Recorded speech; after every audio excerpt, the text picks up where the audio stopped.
Hello again, NASCAR Pinty fans. I am back with another driver. Today we are talking to the driver of the number 47 WeatherTech Belmar Dodge, LP Dumoulin. LP, how are you? How is your off-season going? Doing great. Good to see you all. So, 2020 started off with a bang for you last year, claiming the win at Sunset in a very heated and what could be considered one of the most thrilling finishes of the season. How did it feel to get the first win right out the gate in the Pintys FanCave Challenge? That felt pretty awesome. I mean, last year was a totally different type of season, type of racing, actually, because we had to go all out every races. And then I think that since we had to wait so long to get on track, we were all excited to go back racing. And we had a great car. That WeatherTech Benmar car was awesome during the first race. And then I knew we had something to compete to fight for the win, but since we had to draw the qualification, like the position for the race start, that we started really far. Actually, every races last year, I started I think past 10 because I was really bad at drawing my numbers. Anyway, so I used a lot of the car to bring it back up front, and at the end, we had a couple restarts, and then ended up in the very exciting last lap, last corner, and got the win for our team. It was outstanding. I don't think you drew as bad as Lacroix did last year. I seem to remember him drawing last or second last quite a few times. But, yeah, we were together pretty often, starting from the back. Yeah.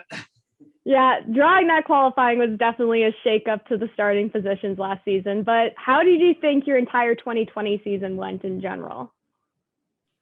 I think it went good. I mean, it was really short, and since we had no road course, we had to focus really on the oval program, and I think that helped a lot on our side. That we just, really put all our eggs in the same basket for the car setup, and we worked a lot to improve it. And then the team actually grew from that, and then over the winter, we've actually built a new oval car for the 2021 season, and we really feel good about it. It didn't hit the track yet, but we've tried to put all the knowledge we had from all the years behind us, and then actually based on what we've done last year, I think that that coded really well what we needed to do and to focus on for the winter as we were building a new car. So we had a good season. Unfortunately, a couple bad luck here and there.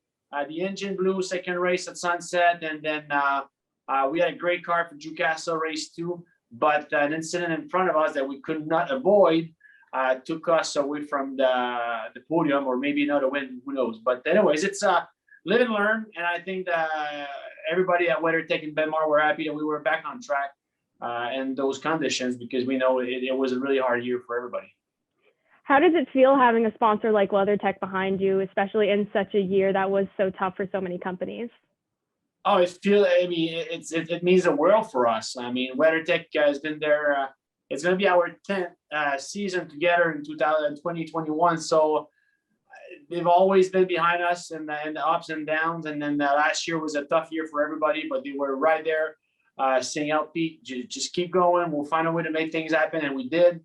And it was it's tough for everybody to run a big team, to run a lot of cars. We have employees, everybody has families, and then it felt good, very good to have WeatherTech and Benmar behind us. So Flamborough was a new track for everybody last year.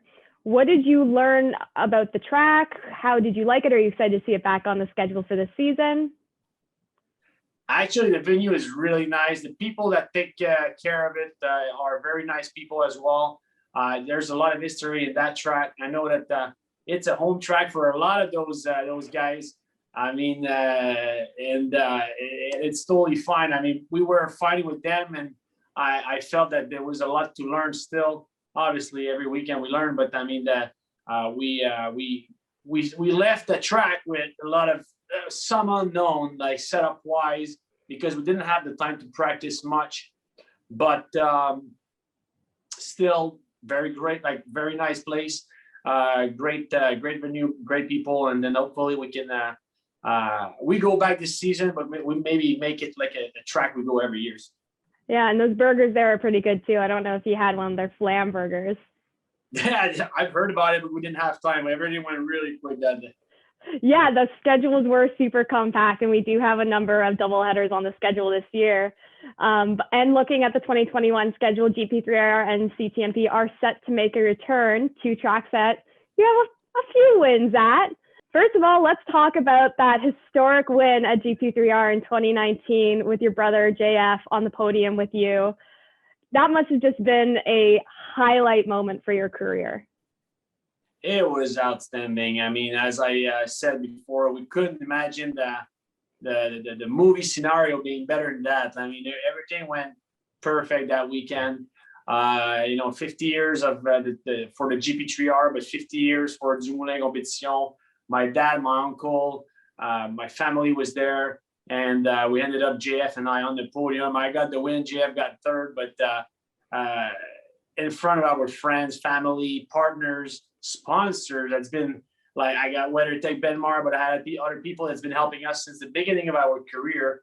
Usually they're there at 12 Grand Prix, and then ended up being a perfect weekend. So very happy that we're going back in 2021 and going back to CTMP as well. I think I really like ovals, but I really like road course as well. So it's gonna be cool to be doing both this season.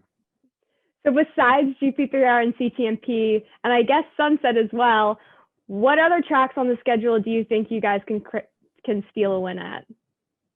I mean, again, there's a lot of pressure on that new oval car that Robin McCloskey and Benoit Lagagnaire have been building in the shop over the winter.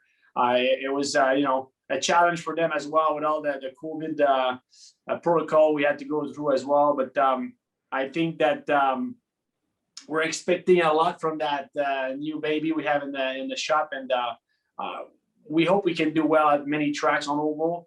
Jukasa is a place that I really want to go get the win. I mean, we've done well there before. We've been on the podium. We've struggled a little bit on the speed on the short run, but on the long run we did well. And we won the championship there in 2018. It was the last race of the season, so I got good memories from there. But I want to go clinch the win at that track. I really like the speed there, and it's a great venue as well. Final question. Having already claimed 2 championships, what will you be doing differently this year to make sure you're a contender for championship number 3 come September? Differently, I think that we always do things differently because racing is very, very hard competition. The teams are great out there. The drivers are great. And we always have, there's the drivers, but you have to work with your team, and the chemistry has to be perfect. But sometime, or actually we always have some curveball coming at us, so you have to deal with that. But one thing I know we will do, as usual, is prep the car the best we can, and do the testing we need to do, keep our head in the game, make sure that we're strong from the first race till the last race, and just never give up. So that's basically the same stuff we'll be doing every time to go get that championship. Well, we can never count you out, LP. You are always a contender for the wins and the championship. We are so excited to see you back racing here this year, and we will see you at Sunset. Thank you for joining us.